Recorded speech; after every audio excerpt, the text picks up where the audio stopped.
What was something that made you say, yeah, that person's not right in the head?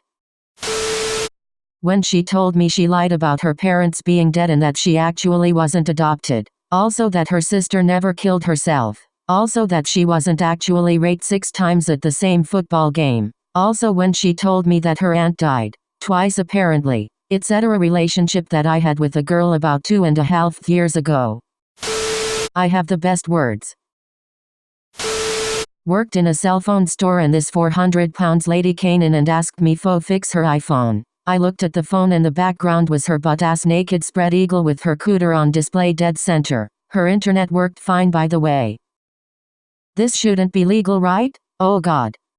I'm fairly certain it's a sexual assault, though I don't know if the law would agree with me worldwide. Probably more harassment than assault.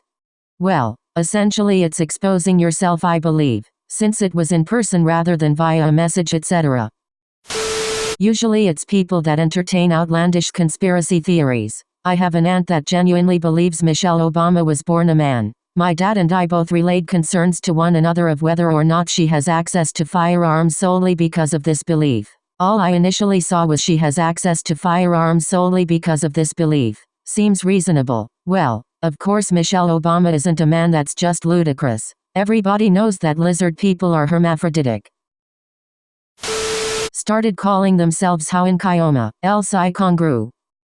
I just finished binging Steins Gate for the first time and your comment caught me by surprise. The guy walking past my house having a heated discussion with my rosebush. The rosebush won, I hope. My cousin became he's a rapist, drug addict, woman abuser. Probably didn't need the third description once you said the first. Maybe they raped men. I wasn't thinking outside the box enough.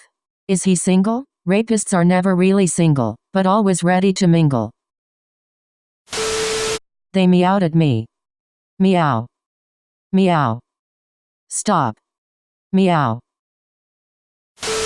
Knew a kid in high school who wrote a letter to a friend on our graduation day telling her that he always loved her. He wrote that he wished she picked him as her boyfriend and that if he could, he'd kill her boyfriend so they could be together. He also always smelled like poop and you can tell he hardly showered.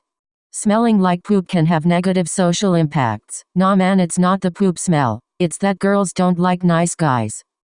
I'm a nice guy. I'll kill your boyfriend for you so we can get it on. Seems legit. Dude, he's such a good guy that he'd kill for her. This kid would anim run around the school and during finals he would start silently screaming with his arms in the air like he was in serious pain or something. Either he was messed in the head or he's just the classic weird kid. Ah boy, it could be the second one.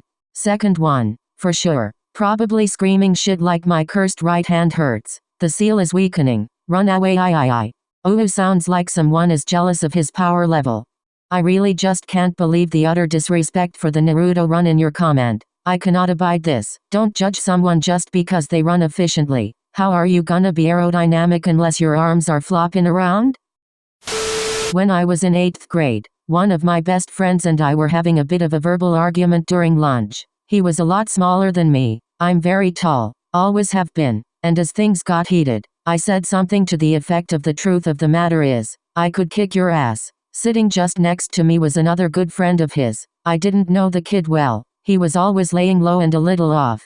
Grabbed me by the throat, hard, and said the truth of the matter is, I could kill you right now. He held on for a few short seconds while staring at me, then let go. Everyone at the table was weirded out, but it kinda went forgotten before long at all. Anyway, fast forward to a year or two later, this kid killed his mom by repeatedly hitting her in the head with a cutting board, staying in the house while she bled to death. Then stole her car to drive to his father's house in Virginia. I think we were in Florida. Eventually his dad turned him in. He went to prison, sentenced as an adult. He was 14/15, can't remember. He got out after about 5 years, and moved in with the same friend of mine, seeming to have normalized somewhat. But about 5-6 years later he took his own life by jumping off the Sunshine Skyway Bridge. Edit. Fixed a possessive.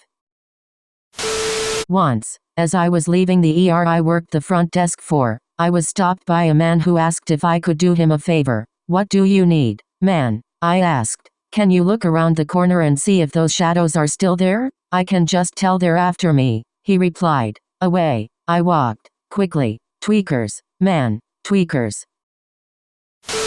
I was hired because the other man doing the job was found unconscious on the floor by the morning crew. He claimed to have been abducted by aliens and demons. Well, I get to know him. He trains me. He hadn't had a day off in 7 years. He was afraid to. He had been in prison for 10 years prior to this job for armed robbery. I picked him up one night for work. He lived in a shack with a dirt floor. It had 2 buckets, one for a seat and one for his bathroom. One night he tells me he is the last of the Mohicans and he is currently finishing his version of the Quran. Then one night he comes into the restaurant coughing and hacking so bad half the customers got up and left. He was stumbling and crashing into tables. He sits down and I told him that since he was sick I could drive him home and I can cover our shift. He says, "No way son. I'm healthy as I've ever been." I asked what he meant. He had taken a bucket and mixed bleach and ammonia. A big no-no. Draped a towel over his head and breathed the fumes for 3 hours to clear the demons from his body. After I left that job that poor man walked into a bank,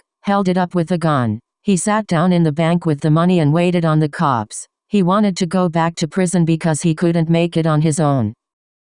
I really hope he gets the help he needs. Not one day off in 7 years of working at the same place can mess with you, especially if you're already not in a good place mentally. Sounds like he didn't want to take a day off, because he wasn't able to maintain his own order and needed the structure of the job, and when that failed, he resigned himself to go back to prison. They put ketchup on their brownies. You don't do that to brownies. Strangely enough, I've heard of that. I remember seeing a recipe for Great Canadian Ketchup cake on the back of a Heinz ketchup bottle. It looked like a red velvet cake.